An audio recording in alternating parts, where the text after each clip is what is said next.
Now, yesterday we spoke about Fyre Festival 2.0, the follow-up to the biggest train wreck of a music event of all time. You know, the one where ticket holders shelled out megabucks to sleep on wet mattresses in emergency tents and eat stale bread and processed cheese. Yeah. Fun. Ooh. Well, now we're joined by Billy McFarlane, the Fyre Festival founder himself. Billy, thank you very much for your time tonight. So, Fyre 2.0. Is this going to happen? Fyre 2 is going to happen, but I have one really important question for you guys. Why is Australia the second biggest market for Fyre? I think there's something in the water there, but I think we all get along. So, well, let's make this happen. Oh, wow. We love chaos. We do do. like chaos. We like an adventure. Now, this festival's only a couple of months away. Have you sold any tickets yet? We have sold tickets. I think what makes Fyre 2 so unique are the people who do come. They're taking this risk. They're seeking the adventure. They're willing to travel. And I'm really excited who I'm going to meet there. So I think the best part about Fyre 2 are the people who are taking the leap to come. So, you saying they're taking a risk, I'll be honest, isn't especially heartening. What sort of risk specifically are they taking? Unfortunately, we all know what happened with the first Fyre. I made a lot of bad decisions, a lot of mistakes. And I'm doing Fyre 2 for a lot of reasons. One of those reasons is to pay everybody back for the wrongs that I caused for Fyre 1. But it's also about bringing this vision of Fyre 2 to life. So you're taking the risk because of the history, but you're also taking the risk to go meet new people, go to a new location, hopefully try some adventures that push you a little bit outside of your comfort zone. Let's talk about one of those potential adventures, the music part, because you've not shared any details that I know of yet about who's playing, and you've said that you want it to be one of the first festivals that can sell out without announcing any musicians. Do you have anyone locked in? We do have music artists locked in. We actually have 2 Australian music artists locked in.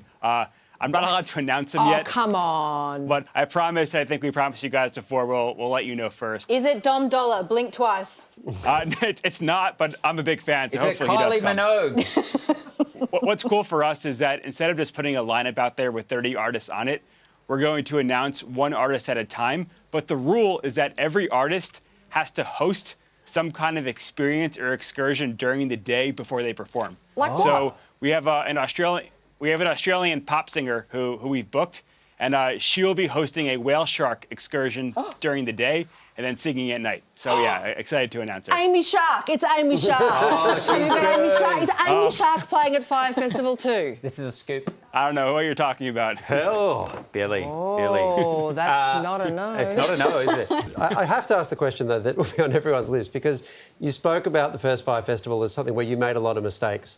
Let's be clear, Billy. You were convicted of fraud. You pleaded guilty to fraud. So for anyone to buy a ticket, unless they just want to come along for the ride and hope it's a disaster that they can tell a story about, why would they believe you? I actually don't think I can convince anybody to come to Fyre 2, but I also think that's what makes Fyre 2 so oddly interesting. Fyre 3, Fyre 4, it'll keep evolving. However, the people who are self-selecting into coming, and they're almost like the early adopters.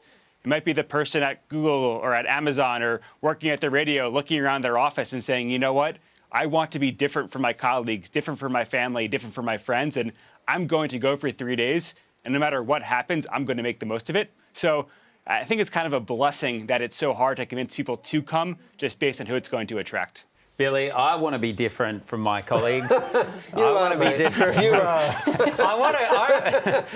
Mission accomplished, Sam. Well, I want to come. Can I have a free ticket? I'm not joking. Please, can I have a free ticket? Just for you, just for you. Really? Hang on, is that a yes? Yeah, yes. Are you confirming it? I'll come, please. As long as we can send pictures back to the rest of the hosts showing them what they're missing. Oh! And these are the expensive tickets, not the cheap ones, right? These are the $1 million ones. We can't do that, but we'll find one suitable for your high-end taste. Don't worry. I mean, this is a bit huge for me. Billy, it's been You're a pleasure. so excited. Are you kidding me? Fyre Festival 2, it's going to be the time of my life. Me and Amy Shark, we're going to party. You're exactly who we want. Australia's the best. Hey, Billy, we appreciate your time. Fingers crossed, it happens. Thanks for joining us.